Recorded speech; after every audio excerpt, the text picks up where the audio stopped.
It's more do to the work at them the my hokwan Abena Diana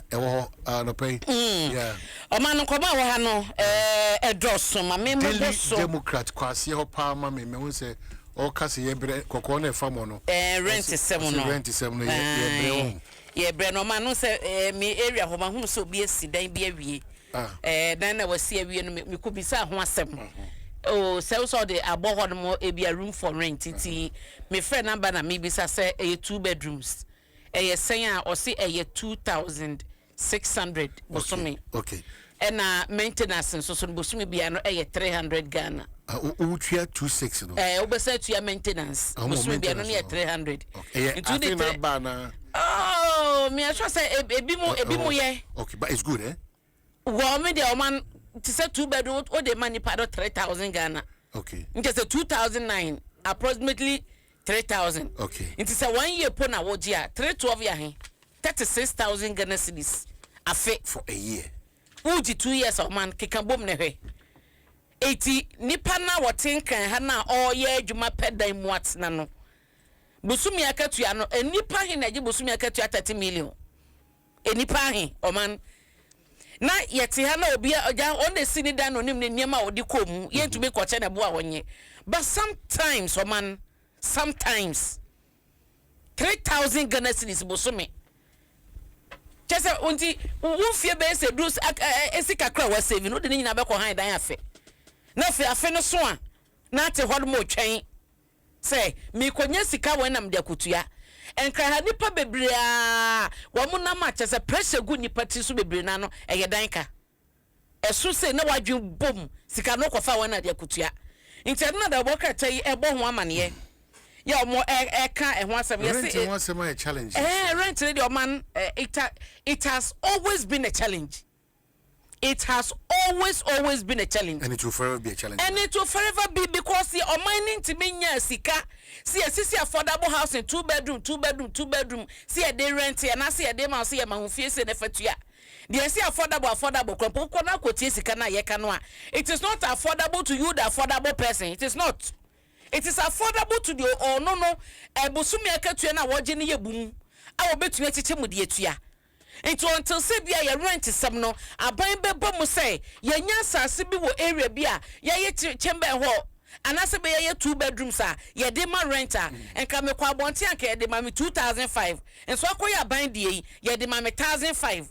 akoye aban die ye de ma me 1000 ne ma hunu say this is an affordable rent aban eso yasene na se eso obi nkosi ne dan we ne meche ne bo wo fanye na obi je 30 million bosome no o man ye koya na se ye bai 3,000 3,000 Ojibusumi 3,000 yes 2 bedrooms no tua eno ye osare 300 de count say until you just had 3,000 or more parka and o modern nam say 2,006 ni maintenance 300 ni one to come my obetumi and I want to be quote more bra because won't you maintenance fee no we are still paying the 2 years and the 1 year people are paying 2 years people are paying 1 year obi akwaje dan 2 years 48,000 50,000 indirectly o man Ghana ha ko han dan 500 million ko han dan yo 50,000 go 500 million no man 50,000 ya and you 500 million 50,000 me me kasa 50,000 na on tia se o there be mom o yesa wo dey am hihye 2 years enya yam hihye o man obi o han dan bia wo sa yam hihye ne dada nye ne na ye beka ka o dey okra de 50 ayo pressure now so 50,000 na o kan and you 500 million and 50,000 ya 50,000 and I can sika ne say so o ka sika na sem amana nya kasa kan sika na ya 500 million asem na waka no sa 3,000 mo de 3,000 na masika na so 3,000 kan sika no mama kan sika no 30 million obi so oje ne bosome dan ya okọ ha ya damu no nya so oton dan na ma wo utu a oje ne dan 30 million o man ebi tia 25 million ebi tia 20 million bosome kikabom adan nanti say enyema we ekoso o ma no se obi betumi de nakoma mu fan se akatua 2,000 na megie no me betumi de say sika de bia han dan de bia to aduane adi de bia frotrotro de bia fa ai online cars ai ye fan say asan bi de akwadwuma se akatua kro no a bosome wo je san kokrom ne yemisa omo mo yedwa bisa se nipa hin na je bosumi akatua 2000 Ghana cedis kra 20 million obi di 1000 Ghana obi di 1005 obi di 1003 obi di 1002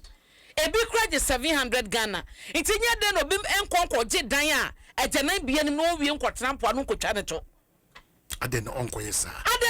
because adana ye de ajanan bia sem edi ba bia bejare sem no ni sika nso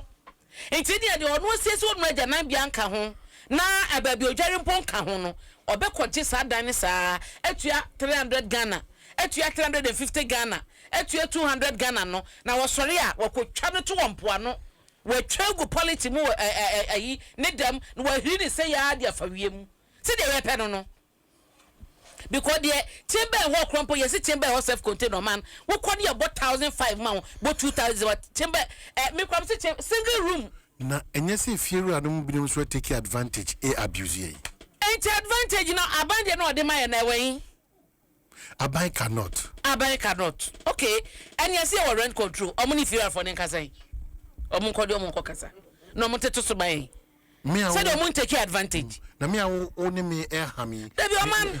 debi enti say ona meka say te se papa ya wasini dan ya wiesi hoyi wose meje 30 million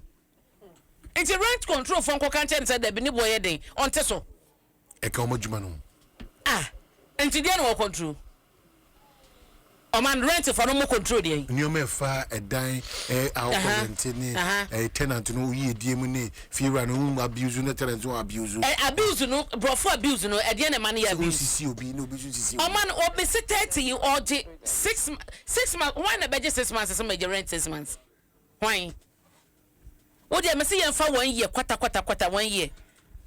313 326 339 342 3515 3618 3721 kikabom 312 36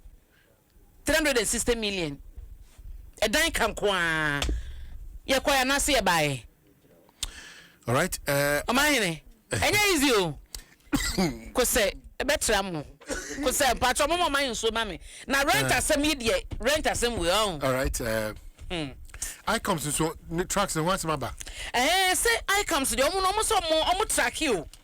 omo se ka ayi tracks na mu bia yiraye omo no say ye omo ebo amane no mo che say ensia na ye 18 and na 6 ayira omo hu akira kwan na so wo hye eye I comes Ghana Link Network Services Limited omo na omo operate integrated customs management system I comes no e wo honom no na omo no omo bo amane say asendu nwotwe na ekoye no omo tracking system no so de na asen ni nyina no na ye kasa na efri akanu ekokungugu router na e wo se fa so ko ba bia ekọ no eno aso na enam until say communicate call say omo nsa omachi emra transit yard ho because transit yard no ekwan no enye router ekọ the intended location of tracks na ekoniti no ebi efri omo system no so okay na no nche say ayira wo and asata no pay krompa ye ka ho asemi tracks ni nyina no they've been accounted for ye hu tracks ni nyina ayenhwehwemu ekoso okay so just in update on missing transit tracks all the other 6 located and verified the Ghana Link Network Services operators of the tracking systems at the ports have taken note of media reports and public statements suggesting that 6 out of the 18 transit tracks linked to BOE and it comes with the numbers are missing following an overnight enforcement operation. We wish to provide an update based on our electronic tracking, playback and physical verification on the ground. Key facts in the plain terms. All 18 tracks under BOE 8022612509 have been located on our tracking system. The 6 tracks earlier described as missing were not missing to the tracking platform. As of yesterday and this morning, Ghana Link's field team physically confirmed their locations as seen on the tracking system. We therefore have transmitted the information report to the Customs Division for any action deemed necessary under the law. Our playback indicates the tracks were on the declared transit route Akanu to Kulungugu onward until authorities directed 11 trucks to move to the Tema Customs Transit Yard because the yard is not part of the declared transit corridor. an earlier alert that triggered a route deviation alert on the tracking system. This should be understood as an enforcement-led diversion for control purposes, not evidence that trucks had disappeared. Okay, so they bring a table of downstairs. We didn't get them over there. Yeah. So that's it. Yeah. Into a man said, okay, no. Kabia eniraye. Track bia eniraye. And our tracking system no so no. Yejuma effectively. Omahunu tracking na. Only back you see what Italy or say. When you say what being Mas Musa.